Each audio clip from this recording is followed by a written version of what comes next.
నమస్తే రమ్మగారు. నమస్తే జయ. రమ్మగారు, ఇంటిని ఎప్పటికప్పుడు శుభ్రంగా క్లీన్గా ఉంచుకోవాలని ఉంచుకుంటాం కూడా. కానీ కొన్ని కొన్ని సందర్భాల్లో చేయలేకపోతాం. కొన్ని కొన్ని పనులు అలానే వదిలేస్తాం. కొంతమంది బద్దకించి మరీ వదిలేస్తూ ఉంటారు.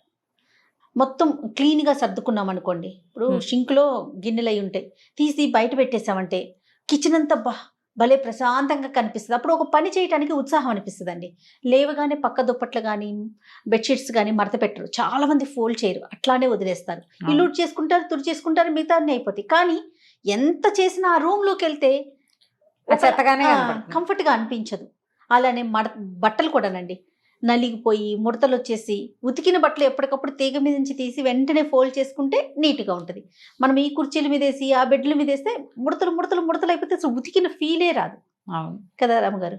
మనం ఇవన్నీ బద్ధకము, పని చేయలేకపోవటము, సమయం చాలకపోవటము, మనకు మళ్ళీ రోజు రోజు బయటకు వచ్చేసేయటము, మనం తప్పిస్తే ఆ పని చేసేవాడు ఇంట్లో ఇంకొకడు లేకపోవటము, ఇలాంటివి కొన్ని ప్రాబ్లమ్స్ ఉంటాయి. అవును. కాకపోతే ఏంటంటే మనకి చిన్నప్పుడే 2వ క్లాసు 1వ క్లాసు ఉతికిన బట్టలు ధరించి, శుభ్రంగా ఉతికిన బట్టలు ధరించి అనేది ఒక పాయింట్ చెప్తూ ఉండేవాడు. ఉతికిన బట్టలు వేసుకోవటం అంటే శుభ్రంగా ఉన్నవి అని అర్థం. ముడతలు నలిగిపోయినవి అలాంటివే కాదు అని. ఇస్త్రీ బట్టలు అని నియమం లేదు అందులో. అవును. బట్టలు ఉతికితే బాగా ఉతికాం శుభ్రంగా, దాన్ని గట్టిగా పిండాలి తడంతా పోయేదాకా, దాన్ని బాగా గట్టిగా దులిపి ఆరేయాలి. అప్పుడు ముడతలు అవి ఆ తడితో చక్కగా కిందకు వచ్చేస్తాయి. అసలు బట్టలు దులిపారేయరు చేయ ఇప్పుడు. అవును. ఇందులో నుంచి తీసి ఇలాగే వేసేస్తే మీద పడేయటమే. పడేస్తే అది అట్టముక్కలాగా అవుతుంది, శుభ్రంగా ఉండదు. దాని మీద ఉన్న ముడత గీత పోవు. మీరు పిండి బాగా దులిపి ఆరేసి చూడండి, కరకరలాడుతూ ఎంత బాగుంటాయో అవి. లేకపోతే చకముక్కల్లాగా ఉంటాయి. చీరలు కూడా అంతే, ఏం బాగుండవు. నిలువు మడతలు పెడతారు, అడ్డమడత ఇలా కుర్చీ పెట్టకుండా ఇట్లా పొడుగ్గా తీస్తారు. ఆ పొడుగ్గా తీసిన చీర అస్సలు బాగోదు. అడ్డగా కుర్చీయే పెట్టుకోవాలి, అంతే పద్ధతి. అయితే ఇది జనరల్గా ఏంటంటే చాలా మందికి ఎప్పుడు ఒక డౌట్ వస్తూ ఉంటుంది, బట్టలు నలిగిపోతే ఏమవుతుంది, చూడ్డానికి బాగోదు అంతేగా అని. మనం వేసుకున్న బట్టలు లేదా మనం పడుకునే పక్కలు, ఇవి మన తాలూకు మనసుని క్యారీ చేస్తాయి. మనతో పాటే కదా మన మనసు ఉండేది జయ. ఎప్పటికీ బట్టలు వేసుకున్నాం, ఓ చీర కట్టుకున్నాం, ఓ డ్రెస్ వేసుకున్నాం అనుకో, మనం వేసుకుంటాం, మన శరీరం మీద ఉంటుంది, చూసేందుకు జనానికి మనం కనపడతాం. ఇప్పుడు ఈ బట్టలు దేన్ని క్యారీ చేస్తున్నాయి, మనని, మన మనసు, మన బ్రెయిన్, మన తాలూకు మూడ్స్ అన్నిటినీ కూడా, మన వ్యక్తిత్వాన్ని, మనని పూర్తిగా వ్యక్తిత్వంతో సహా మనని బట్టలే క్యారీ చేస్తాయి. అవును. ఇప్పుడు మన బట్టలు ఒంటి వంగి మనం చూసుకోం కదా, ఎదుటి వాళ్ళు చూసుకుంటాం కదా అనిపిస్తుంది. ఎదుటి వాళ్ళు కదా చూసేది, మనం చూసుకోము. కానీ మనకు తెలుసు కదా మనం మురికిగా ఉన్న బట్టలు వేసుకుని ఉన్నామని, నలిగిపోయిన గుడ్డలు వేసుకుని ఉన్నామని. ప్రెషర్ఫుల్గా ఫీల్ అవుతాం మనం. దాన్ని ఆ కంఫర్ట్ ఉండదండి. కంఫర్ట్ ఉండదు. ఎలా ఉంటుందంటే మన సబ్కాన్షియస్లో ఒక నలిగి అణిగిన భావన ఉంటుంది. పక్కలు కూడా అంతే, పక్క శుభ్రంగా ఉంటే ప్రశాంతంగా నిద్ర పడుతుంది. అదే నలిగిపోయినవి పాచి పక్కలు, నిన్న పొద్దున వేసుకున్నటువంటి దుప్పట్లు, మొన్నప్పుడు వేసుకున్నవి, ఆ తర్వాత ఏమో కప్పుకుని వదిలేసిన బెడ్షీట్లు ఉంటాయి కదా, కంఫర్ట్స్ కప్పుకుంటారు, కంఫర్టర్లు పెద్ద పెద్దవి కప్పుతారు, నీట్గా మడత పెట్టరు. ఇవన్నీ కూడా మన ప్రశాంతతని పాడు చేస్తాయి. ఒక రోజులో ఒక పూటలో కాదు, లాంగ్ రన్లో. మనము చక్కగా తెరిపిగా ఉండేలాంటి వ్యవహార శైలి ఉండదు మనకి. ఇల్లు కూడా అంతే, నువ్వు అన్నట్టు సింకులో గిన్నెలు, స్టవ్ గట్టంతా చీదరబాదరగా ఉంటే ఏం బాగుంటుంది. అవన్నీ క్లియర్ చేస్తే చక్కగా చిక్కు తీసిన ఫీలింగ్ ఉండి హాయిగా ఉంటుంది. అంతే. ఈ హాయి మనకి ఒక్క గ్లాన్స్లో ఒక్కసారి తగులుతుంది బ్రెయిన్కి, అంతే. వంటింట్లోకి వెళ్ళి రాత్రి అంతా శుభ్రం చేసుకున్నాం, ఆ నైటీ తడిసిపోయింది, బట్టలు విప్పారేసి చక్క మంచి నైటీ వేసుకుని హాయిగా పక్క మీద పడుకున్నాం. పొద్దున్న లేచి బ్రష్ చేసుకుని వంటింట్లోకి రాగానే వంటిల్లు తెరిపిగా ఉంటే ఒక చిక్కు తీసిన భావన మనకి 1 సెకండ్ వస్తుంది జయ.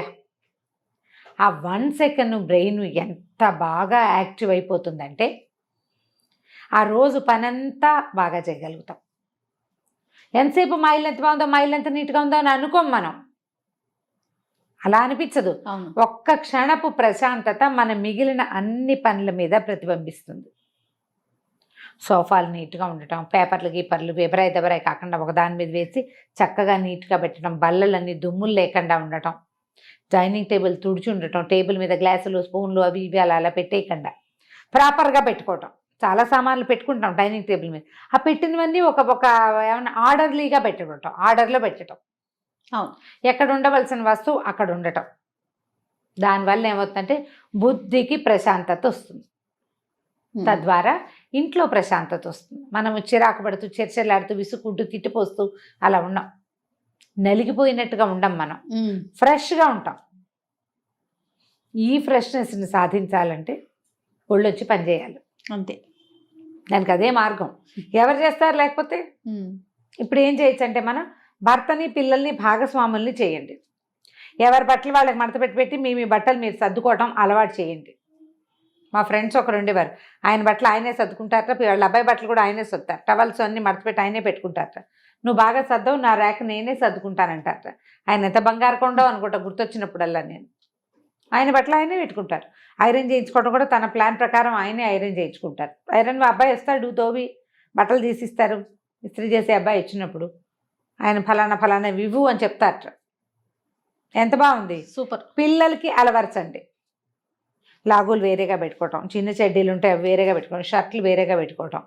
ఆడపిల్లలకైతే గౌన్లు వేరు, ఫ్రాకులు వేరు. ఈ పెద్ద పెద్ద ఫ్రాకులు ఇప్పుడు ఇంతంత వేసుకుంటున్నారు కదా, పెద్ద పెద్దవి, వాటిని మడత పెట్టి వాటి బ్యాగుల్లో పెట్టి చక్కగా బ్యాగ్స్తో పాటు పెట్టుకోవటం.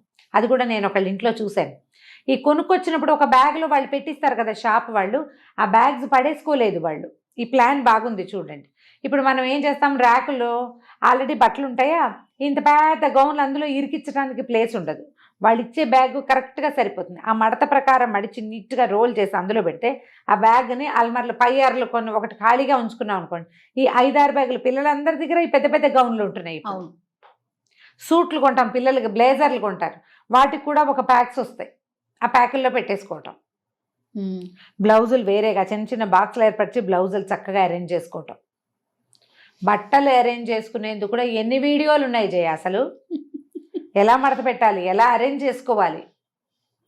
లోకల్ వీడియోలు చూడకండి, ఫారిన్ వీడియోలు చూడండి, చాలా బాగా యూజ్ అవుతాయి.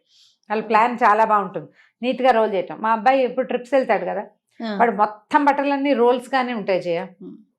టీషర్ట్లన్నీ రోల్సే, లాగులన్నీ రోల్సే, టవల్స్ ఆ రోల్స్ అన్నీ పేర్చేస్తారు. ఊర్లు తీసుకెళ్ళేవి ప్రయాణానికి స్పేస్ కలిసి వస్తుంది. ఏం నలిగిపోవంటాడు, నలిగిపోతాయి ఇస్త్రీ బడతలు పోతాయి అంటాను నేను. ఏం నలగవు, ఇలాగే బాగుంటాయి అంటాడు.